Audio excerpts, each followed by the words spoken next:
댓글 내용이 한 분의 댓글인 것 같아요. 자식이 없는 할머니를 무지할머니라고 하는지요? 딸은 낳았는데 아들이 없는 할머니를 무지할머니라 하는지요? 친할머니의 오빠인지 남동생인지는 잘 모르겠는데 친할머니 형제분인가 봐요. 결혼을 하셨는데 자식이 없으셨다고 합니다. 그러면 무지할아버지로 들어오시는지요? 검은 항아리에 비르셨던 것 같아요. 쌀도 보이고 하얀 단지도 보였습니다. 선생님 강의에 남불사도 오신다고 말씀하셔서 그러면 이 할아버지가 집에서 들을 때 단순하게 이 할아버지가 우리 할머니한테 남동생이 있었는데 오빠가 남동생이 있었는데 이분이 그냥 좀 항아리에다가 놓고 빌었는데 나한테 들어올 수 있느냐, 단지 그냥 들은 것만 가지고 들어올 수 있느냐라는 궁금증 같지는 않아요. 대부분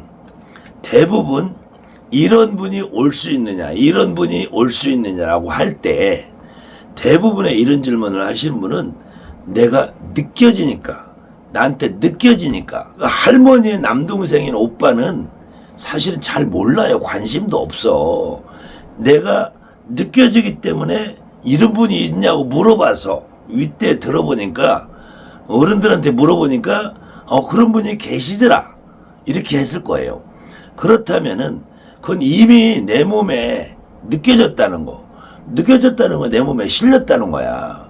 그럼 이거는 들어올 수 있느냐 없느냐 문제가 이미 들어온 거라는 거예요.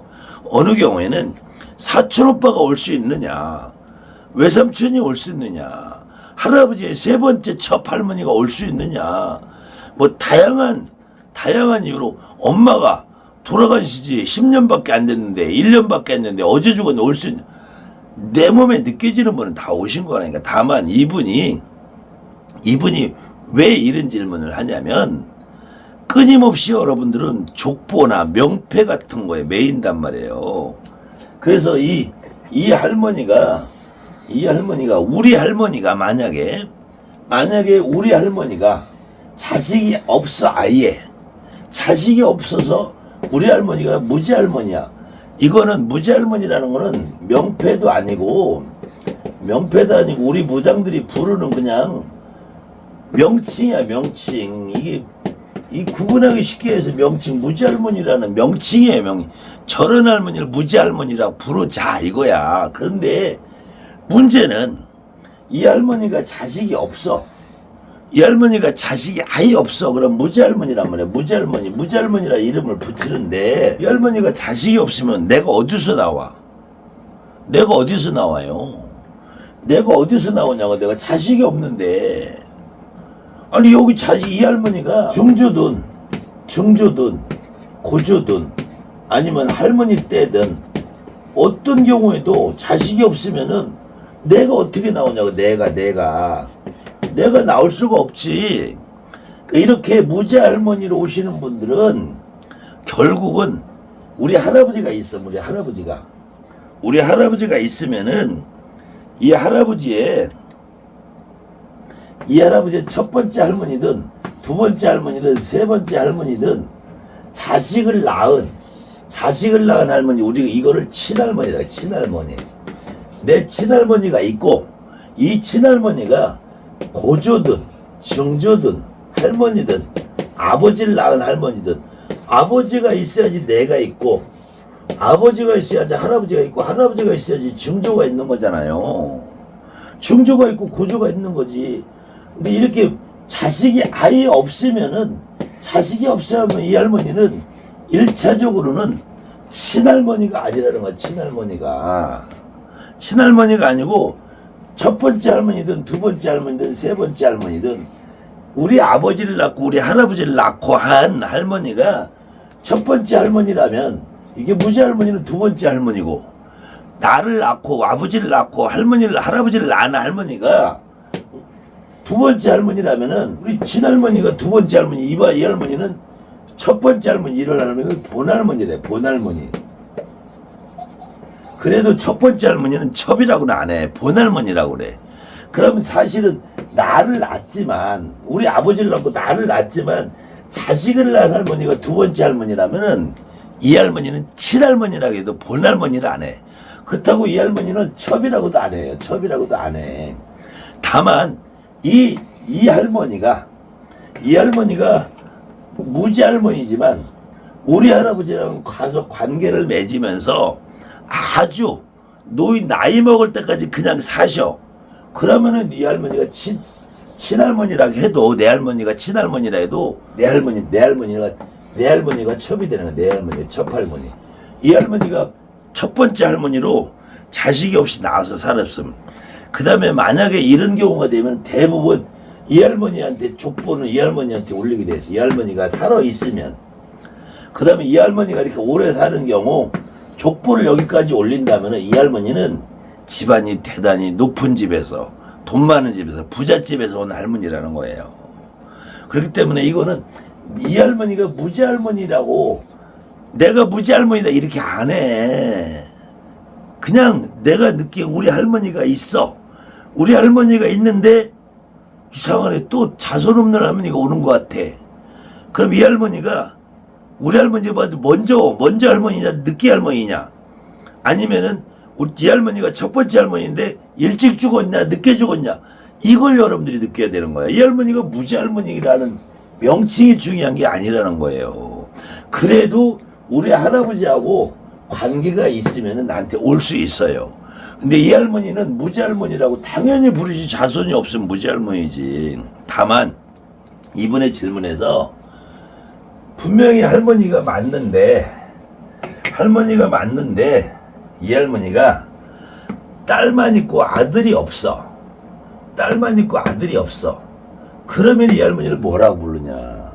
이 할머니는 무자 할머니라고 하는 게 아니라 원래는 무주라고 그래. 무주. 주인이 없다. 근데 이 할머니도 역시 아들이 없으면 여러분이 날 수 있어요? 못 나요. 만약에 딸인데 여기까지 와. 그럼 이 할머니는 친가 할머니가 아니라 외가가 되는 거야. 외가가.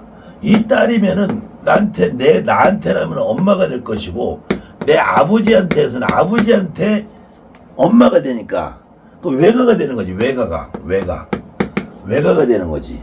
그럼 만약에 이 할머니도 딸만 있고 아들만 있어. 그럼 이 할머니는 족보를 못 잊잖아. 그럼 나한테는 내가 태어나려면은 아들을 낳은 할머니가 따로 있다는 거야. 근데 아들을 낳은 할머니가 따로 있으면 이 할머니는 이 딸이 있어도 이 딸을 그냥 배다른 딸이라고 해도 이 할머니한테 족보를 올라가야 돼. 이 할머니한테. 아들을 낳은 할머니한테 족보를 올리지. 안 그러면은 이중혼이 안 된다면, 우리나라는 이중혼이 안 되니까 이 할머니가 첫 번째 할머니든 이 할머니가 두 번째 할머니, 이 할머니가 첫 번째고 이 할머니가 두 번째 할머니든 아들을 낳은 할머니가 족보를 읽기 때문에 아들을 낳은 할머니한테 이 족보를 올리게 돼 있다고. 아무리 출가외인이라도. 출가외인이니까 이 할머니는 사실은 또 이런 할머니가 있다 해도 내 친할머니가 될 수는 없다는 거예요.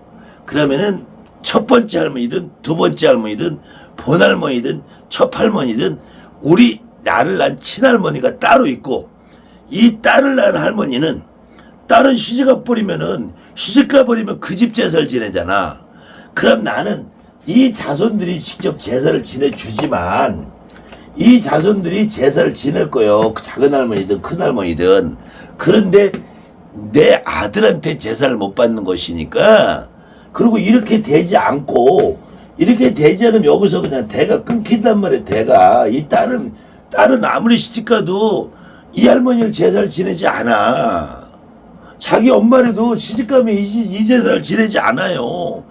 요즘에는 내가 만약에 딸밖에 없어. 그럼 우리 엄마가 돌아가셔. 딸이 제사를 지내줄 수도 있어요. 요즘에는. 근데 과거에는 안 그랬단 말이야. 딸 지나가면은. 그래서 이 할머니가 아들을 낳은, 첫 번째 할머니나 두 번째 할머니나 아들을 낳은 분이 없으면은 이 할머니는 영원히 제사를 못 받는 거예요. 그럼 대가 끊겨버리는 거야. 여러분한테 올 수가 없어. 이렇게 아들을 낳은 큰할머니나 작은할머니가 또 있어야지 여러분한테 온단 말이에요. 그때 그래도 이런 할머니들을 보고, 이런 할머니는 아들이 있어도 내 아들이 아니잖아. 내 아들이 아니잖아. 내가 뱃속은 나는 아들이 아니잖아. 영감 아들이지. 영감 아들이고 이 큰 마누라든 작은 마누라든 다른 배다른 아들이잖아. 그럼 이 아들이 아무리 제사를 지내도 내 제사를 지내는 게 아니란 말이야. 그래 의례로 지내. 그렇기 때문에 주인이 없다 그래. 주인이. 이거는 아들도 없고 딸도 없으면 자식이 없는 거지. 자식이. 그래서 무자라고 그래요. 근데 아들은 없고 딸만 있으면 딸이 있는데 어쨌든 무자는 아니지. 딸을 있어도 자식은 자식이잖아. 그래서 이런 경우는 무주라고 그래. 무주. 주인이 없다. 무주 혼신, 무주 귀, 무주 영산이라고 그래. 영산. 이거는 이렇게 된 아들이 제사를 지내줘도 제사를 제대로 못 받기 때문에 이 족보가 끊긴 할머니가 되어서 떠돌아다닌다 해서 영산이라고 그래요. 그래도 이런 할머니가 올 수 있다. 근데 그래서 이 무주라는 말은 주인이 없다는 말이고, 주인이라는 말은 상주라는 말이고 제주라는 말이에요. 초상을 치를 때 상주, 제사를 지낼 때 제주, 제사를 지내는 주인이 없고 초상을 지내는 상주가 없다 그래서 무주온신, 무주영산, 무주기라 그래. 이게 딸이라도 자식은 자식이잖아. 그 다음에는 이렇게 지금 할머니의 남동생이